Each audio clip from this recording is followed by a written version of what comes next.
Bismillahirrahmanirrahim. Assalamualaikum warahmatullahi wabarakatuh. Halo, apa kabar anak-anak? Semoga kalian dalam keadaan sehat ya. Bertemu kembali dengan Ibu Dewi. Hari ini kita akan belajar bersama. Silakan disimak video berikut ini ya.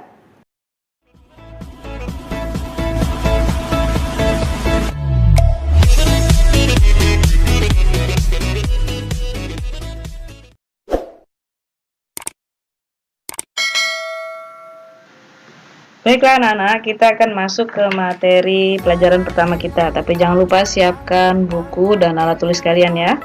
Oke, tema pertama yaitu tentang selamatkan makhluk hidup. Dengan subtema 1, tumbuhan sahabatku. Kompetensi dasar dari tema 1 ini yaitu 3.1, mengidentifikasi karakteristik geografis dan kehidupan sosial budaya, ekonomi, politik di wilayah ASEAN. 4.1 menyajikan hasil identifikasi karakteristik geografis dan kehidupan sosial budaya ekonomi politik di wilayah ASEAN. Kemudian tujuan pembelajarannya, yang pertama, siswa diharapkan dapat mengidentifikasi karakteristik geografis dan kehidupan sosial budaya di wilayah ASEAN. Yang kedua, siswa diharapkan dapat menyajikan kembali hasil identifikasi karakteristik geografis dan kehidupan sosial budaya di wilayah ASEAN. Oke, nah kita tahu dulu bahwa negara-negara yang termasuk ke dalam anggota ASEAN adalah negara-negara yang berada di kawasan Asia Tenggara. Nah, di sini kita lihat ada peta kawasan Asia Tenggara. Jadi negara-negara yang masuk ke dalam kawasan Asia Tenggara itu adalah negara-negara yang terletak di antara 28 derajat lintang utara sampai dengan 11 derajat lintang selatan. Ini anak-anak. Kemudian dari 92 derajat bujur timur hingga 141 derajat bujur timur. Nah, ini adalah kawasan Asia Tenggara. Nah, negara-negara yang meliputi negara di Asia Tenggara, yang pertama itu adalah Myanmar, kemudian Vietnam, Laos, Thailand, Kamboja, Malaysia, Singapura, Indonesia, Brunei Darussalam, Filipina, dan juga Timor Leste. Nah, kita harus tahu ya anak-anak bahwa Malaysia itu ada dua, negara Malaysia bagian barat dan negara Malaysia yang berada di bagian timur. Nah, ini negara Malaysia yang berada di bagian timur ini berbatasan langsung dengan Indonesia dan juga dengan negara Brunei Darussalam. Oke, nah ini ya. Nah, coba kalian lihat, ini ada gambar bendera-bendera negara-negara Asia Tenggara. Nah, siapa yang bisa nebak ini negara mana? Ya, betul sekali, ini adalah bendera negara Vietnam. Bagus, kita lanjutkan. Nah, ASEAN itu sendiri adalah organisasi internasional ya anak-anak. Organisasi yang merupakan singkatan dari Association Southeast Asian Nations. Ya, ibu ulang lagi. Jadi, Association Southeast Asian Nations, yang artinya yaitu perhimpunan bangsa-bangsa di Asia Tenggara. Oke. Nah, terbentuknya organisasi ASEAN ini sendiri diprakarsai dari pertemuan 5 menteri luar negeri yang dilaksanakan pada tanggal 5 sampai dengan 8 Agustus 1967 di negara Thailand, Bangkok ya. Oke. Jadi kemudian pertemuan ini menghasilkan perjanjian yaitu Deklarasi Bangkok. Nah, yang ditandatangani pada tanggal 8 Agustus 1967, yaitu di mana itu dijadikan tanggal berdirinya ASEAN ya. Nah, jadi ini adalah nama 5 menteri luar negeri yang memprakarsai berdirinya ASEAN. Yang pertama adalah Adam Malik dari negara Indonesia, kemudian Tun Abdul Razak dari Malaysia, Thanat Khoman dari negara Thailand, Narcisco Ramos dari negara Filipina, dan S. Rajaratnam dari negara Singapura. Nah, ibu ulang sekali lagi ya. Jadi, ASEAN itu terbentuk dari hasil pertemuan 5 menteri luar negeri pada tanggal 5 sampai dengan 8 Agustus 1967 di Bangkok, Thailand, yang menghasilkan Deklarasi Bangkok yang ditandatangani pada tanggal 8 Agustus 1967 yang menjadi tanggal berdirinya ASEAN. Oke, kita lanjutkan ya anak-anak. Nah, setelah kelima negara ini bergabung ke dalam ASEAN. Jadi tujuan ASEAN itu sendiri adalah untuk mempererat kerjasama di bidang ekonomi, sosial, budaya, serta politik. Ya, dan agar kerjasama ini bisa dikembangkan untuk memajukan kesejahteraan anggota-anggota ASEAN ya. Nah, setelah manfaat ini dirasakan oleh anggota-anggotanya dan dilihatlah oleh kemajuan negara-negara ini oleh negara-negara lain di kawasan Asia Tenggara yang belum bergabung dengan ASEAN.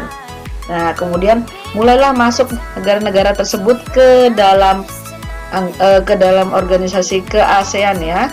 Yang pertama menjadi anggota ASEAN yaitu Brunei Darussalam masuk pada bergabung pada tanggal 7 Januari 1984. Dan kemudian Vietnam menyusul tanggal 28 Juli 1995, kemudian Laos dan Myanmar tanggal 23 Juli 1997, diikuti Kamboja tanggal 30 April tahun 1999, dan yang terakhir bergabung ke organisasi ASEAN yaitu Timor Leste ya, yang bergabung pada tahun 2011. Jadi Timor Leste ini dulunya adalah daerah yang ada di Indonesia, kemudian dia melepaskan diri dari negara Indonesia dan berdiri sendiri menjadi sebuah negara. Oke. Nah, kemudian kita lanjutkan ke materi berikutnya, itu ya, kehidupan sosial budaya masyarakat ASEAN atau kehidupan sosial budaya masyarakat yang ada di kawasan Asia Tenggara. Nah, masyarakat ini sendiri memiliki kehidupan sosial budaya yang unik ya.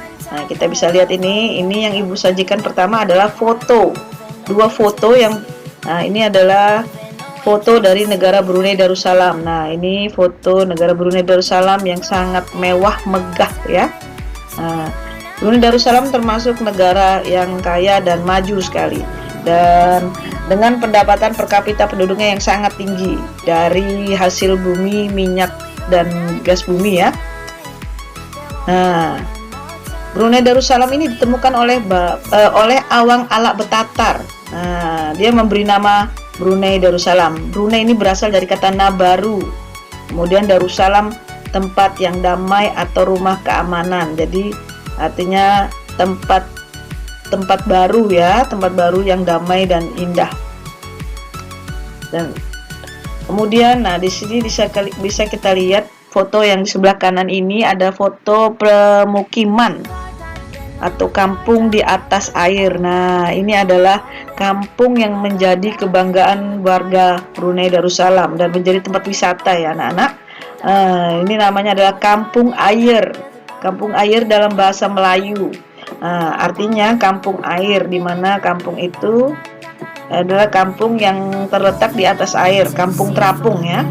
Dan kampung itu mempunyai sejarah sudah ada kira-kira 1500 tahun yang lalu. Oke, kemudian kita lanjutkan. Budaya Brunei itu banyak sekali dipengaruhi oleh ajaran agama Islam, karena sebagian penduduknya adalah orang Melayu dan sebagian kecil merupakan orang Tionghoa. Bahasa resmi dari negara itu adalah bahasa Melayu, sedangkan agama Islam itu menjadi agama resmi negara tersebut. Sultan Brunei itu menjadi kepala agama di negara Brunei. Oke, kemudian kita masuk ke negara berikutnya anak-anak ya. Ini ada dua foto. Yang foto pertama ini adalah foto dari patung yang tinggi ya. Nah, ini adalah foto kita masuk ke negara Malaysia. Ini kita bisa temukan di negara Malaysia. Ini adalah patung Dewa Murungga dengan tinggi 42,7 meter, dan patung ini terletak di Batu Caves atau di Gua Batu. Gua Batu ini merupakan salah satu kuil Hindu di luar India yang paling populer ya. Kemudian kita masuk ke kota ini. Nah, ini foto kedua, ini adalah Georgetown ya. Ini adalah kota yang bisa kita temukan di Malaysia, dan kota ini terletak di Pulau Penang ya anak-anak. Dan kota ini terdaftar dalam UNESCO World Heritage. Jadi UNESCO menobatkan kota ini sebagai warisan dunia. UNESCO itu apa sih anak-anak? Siapa yang tahu? Ya, UNESCO itu adalah sebuah badan pendidikan keilmuan dan juga kebudayaan yang berada di bawah naungan PBB ya, Perserikatan Bangsa-Bangsa. Nah, UNESCO sendiri siapa yang tahu singkatan dari apa? Ya, betul sekali. UNESCO itu kepanjangan dari United Nations Educational, Scientific, Cultural Organization. Nah, jadi ini adalah Georgetown ini adalah ditetapkan sebagai warisan dunia. Nah, Georgetown ini kenapa bisa ditetapkan sebagai terdaftar sebagai warisan dunia? Karena Georgetown ini adalah kota yang memiliki ragam jenis budaya, di mana di situ bisa kita temukan banyak sekali gedung peninggalan zaman-zaman atau masa-masa Eropa dan bangunan-bangunan yang bernuansa Melayu Tionghoa. Nah, jangan lupa makanan khas dari Malaysia itu adalah nasi lemak. Nah, itu kalau di Indonesia hampir sama dengan nasi liwet ya. Jadi nasi yang yang dimasak dengan santan ya anak-anak. Kemudian kita lanjutkan yang berikutnya. Di Malaysia itu ada tiga mayoritas penduduk ya, yaitu 3 kaum utama, Melayu, Cina, dan India. Jadi sehingga musik tradisional yang ada di Malaysia itu banyak terpengaruh oleh budaya Cina, Islam, India, dan Indonesia. Oke, kita lanjut ke negara berikutnya anak-anak ya. Ini kita masuk ke negara Filipina.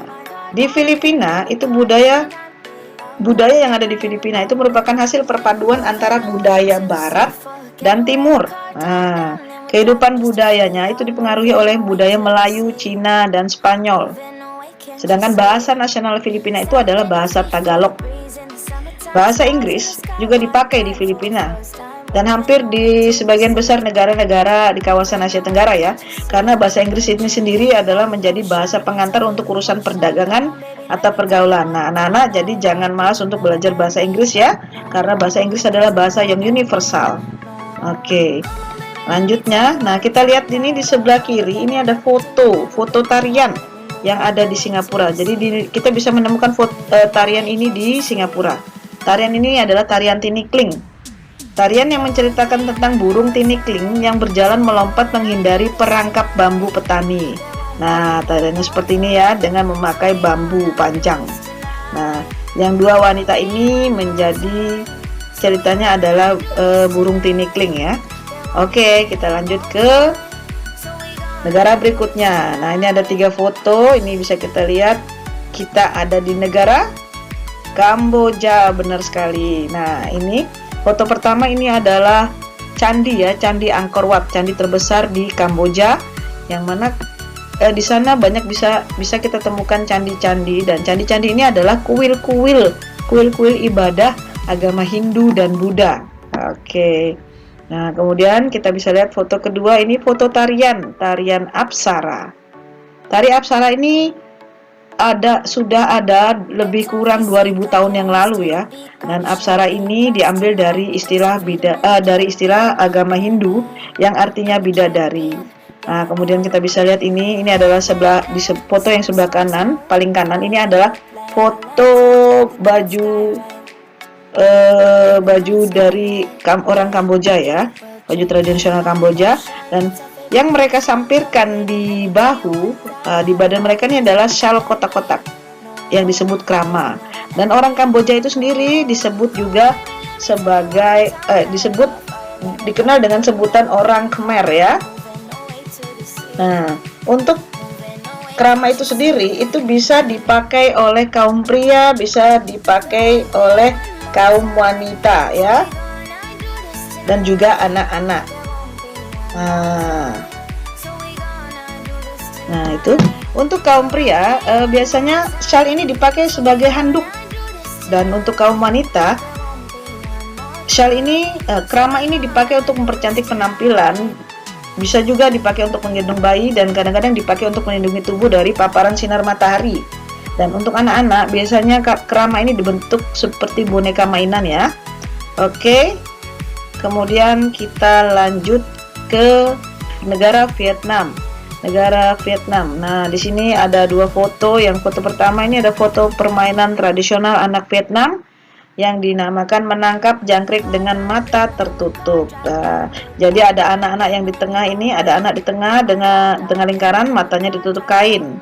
Dan dia harus menangkap temannya dan menebak namanya. Kalau dia tidak berhasil menebak nama temannya, maka dia akan tetap berada di tengah. Tapi kalau dia bisa menebak nama temannya, maka dia bergantian posisi dengan teman yang berhasil ditebaknya. Nah, di sebelah kanan bawah ini ada foto kaum wanita yang sedang memakai baju khas dari Vietnam, yaitu baju Áo Dai, yaitu long dress ya, long dress yang disebut Áo Dai. Nah, yang dipegang mereka ini apa anak-anak? Siapa yang tahu? Ya, itu adalah topi caping. Dan biasanya siapa yang suka pakai topi caping? Ya, betul sekali, itu biasanya yang memakai topi caping ini adalah para petani ya. Oke, kita lanjutkan ke negara berikutnya, negara Laos. Nah, nama Laos itu berhubungan dengan penemunya. Siapa penemunya? Ya, penemunya adalah Ai Lao. Jadi, kemudian kita lanjutkan. Nah, kita berbicara tentang ini ada dua foto. Nah, foto yang paling bawah, Ibu mulai dari foto yang paling bawah ya. Ini ada foto bola. Apa sih Bu maksudnya bola ini? Ya, di Laos itu ada olahraga tradisional yang terkenal yang disebut Katao. Nah, olahraga ini menggunakan kaki untuk menangkap dan memukul bolanya. Sedangkan bola itu sendiri terbuat dari anyaman bambu. Dulu ya anak-anak. Tapi kalau sekarang agak susah ditemukan bola yang terbuat asli dari anyaman bambu. Sekarang banyak ditemukan bola yang terbuat dari plastik, tapi dibuat motifnya seperti anyaman bambu ya. Nah, di Indonesia juga ada olahraga ini, namanya adalah olahraga takraw. Oke, kita lanjutkan ke makanan utama bangsa Laos, yaitu nasi atau beras ketan. Jadi hampir sama dengan orang Indonesia ya, makannya beras. Nah, ada sebutan mereka makan dengan tangan, dan untuk sebutan orang yang makan nasi atau beras ketan dengan tangan itu, yaitu sebutannya adalah Lu Khao Niao. Lu Khao Niao yang artinya anak turun nasi ketan. Oke. Nah, kemudian kita lanjutkan. Ini adalah ini foto yang di kanan atas. Ini adalah foto upacara sakral, yaitu foto upacara saibat ya. Foto upacara sakral pemberian sedekah kepada siapa? Kepada para biksu ya. Ini para biksu yang sedang membawa bakul kecil ya. Kemudian mereka akan mengitari sebagian kecil kota untuk menerima sedekah dari para penduduk setempat ya, yang mayoritas beragama Buddha. Oke. Kemudian kita lanjutkan. Nah, siapa yang tahu ini lambang negara? Ini patung yang ada di mana? Ini patung yang ada di negara Singapura, betul.